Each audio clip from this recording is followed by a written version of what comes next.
Éric Vuillard, on s'en souvient, avait remporté le prix Goncourt à l'automne 2017. Il n'avait rien publié depuis et il revient avec un grand petit livre, grand par le talent, petit par la taille, puisqu'il y a une soixantaine de pages seulement, qui devait paraître au printemps, dont la publication a été avancée pour sortir en janvier, qui s'appelle La guerre des pauvres, qui est un récit historique bien dans la manière d'Éric Vuillard, c'est-à-dire avec un style très très incisif, un sens du détail et une densité considérable. C'est hallucinant qu'il arrive à raconter autant de choses en 60 pages. Il y a quelque chose d'assez magique là-dedans, dans sa manière de faire défiler des images, des personnages qu'il arrive à animer en quelques lignes ou quelques pages.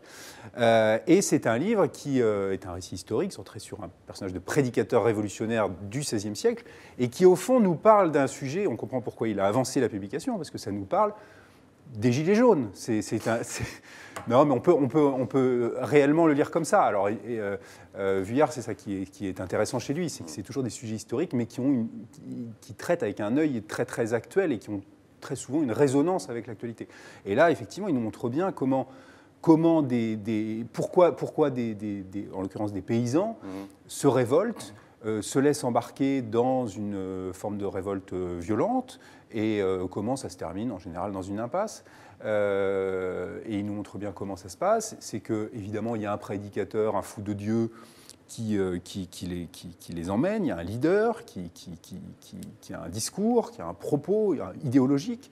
Mais eux, en général, ils se lancent dans la lutte sociale parce qu'ils sont, comme toujours, c'est toujours les mêmes histoires, ils sont écrasés par des impôts, ils ont du mal à boucler leur fin de mois, ils ont du mal à faire bouffer leur famille, et donc il y a un moment où ils n'en peuvent plus, et où ils se mettent en route contre le pouvoir. Et ça, c'est assez intéressant. Non, vous êtes vraiment dans la même démarche que Vuillard, c'est-à-dire que Vuillard essaye de raccrocher toutes les révoltes populaires, anti-bourgeoises, anti-aristocratiques sur une même ligne, et qui ferait effectivement une filiation entre les révoltes, ce qui commence même avant avec Wycliffe en Angleterre, avec Jan Hus en Bohême un siècle plus tôt, et à la fin jusqu'à Münster, et effectivement laissant entendre qu'à chaque fois c'est la même cohérence idéologique précommuniste pour aller vite. Vous savez, Münster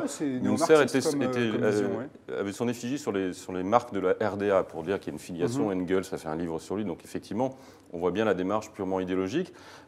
Effectivement, l'opportunisme d'avancer la publication pour être dans l'air du temps avec les Gilets jaunes, si vous l'avez dit, ça s'appelle de l'opportunisme, mais c'est pas grave, c'est pas mal. C'est un livre qu'il a écrit il y a 5 ou 6 ans d'ailleurs. Mais qu'il devait publier plus tard, vous l'avez dit vous-même, qu'il a avancé pour des raisons opportunistes. Très bien. Opportuniste, ça veut dire que vous avez dans ce livre l'équivalent d'une enquête dans l'Obs ou dans le Figmag pour 8,50 €, c'est-à-dire le double du prix de l'Obs et du Figmag. J'aimerais bien lire des articles aussi bien écrits et dans l'Obs et dans le Figmag.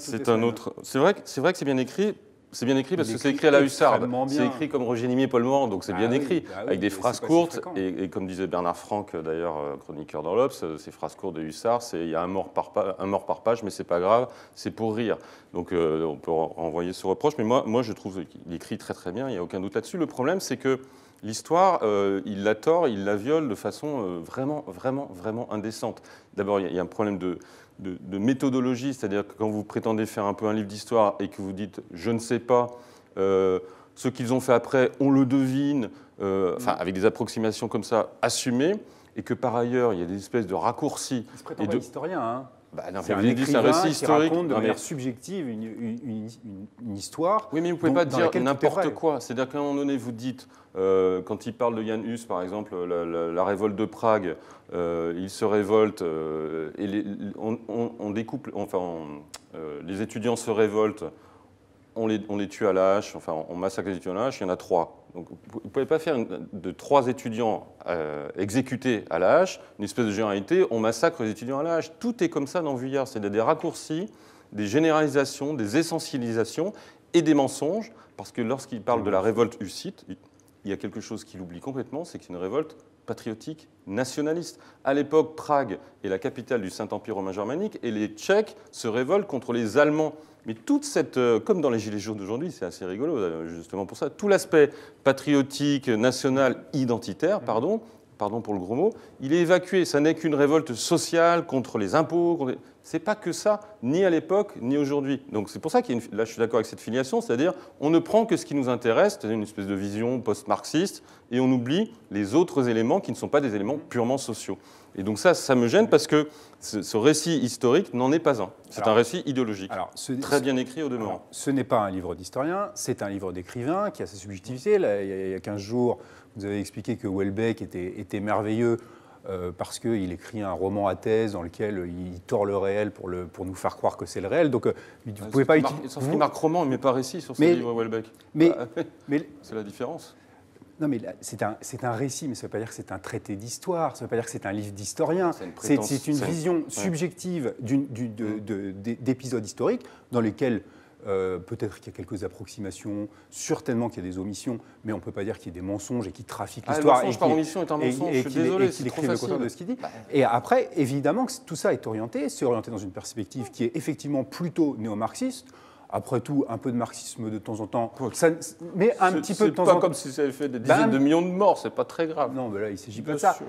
Ça ne fait pas forcément de mal d'utiliser la grille intellectuelle du marxisme pour essayer de comprendre des phénomènes. Alors évidemment que ça suppose de minorer certains facteurs et d'en développer d'autres. Voilà. Enfin, il y a aussi beaucoup d'humour dans ce qu'il fait. Quand il nous explique quand le pape se fâche, il pleut des bulles, c'est assez rigolo. Il y a une très belle formule. Il y a des très bonnes formules. Et encore une fois, c'est absolument virtuose d'un point de vue stylistique. En si peu de pages, il réussit à nous raconter en 2 pages l'invention de l'imprimerie et à nous faire comprendre l'impact colossal que ça a eu. Parce que le grand responsable de toutes ces révolutions, c'est pas Marx, c'est pas... cette lave qui coule et qui se répand dans toute l'Europe, c'est une très belle... C'est Gutenberg le grand coupable quand même, parce qu'il a mis la Bible à disposition des braves gens, et du coup, la parole du Christ a pu être retournée contre le pouvoir qu'il instrumentalisait depuis des siècles. Donc c'est très intéressant. On va être d'accord, mais je pense qu'il y a encore une fois un manichéisme où il y a les méchants catholiques qui sont forcément riches et les gentils protestants qui sont forcément pauvres. Ça se réduit à ça, ce qui me gêne. Et pour terminer, là, on va être aussi d'accord, puisqu'on parle de jaune. Moi, sur ce sujet-là, je préfère lire François Reinhardt, qui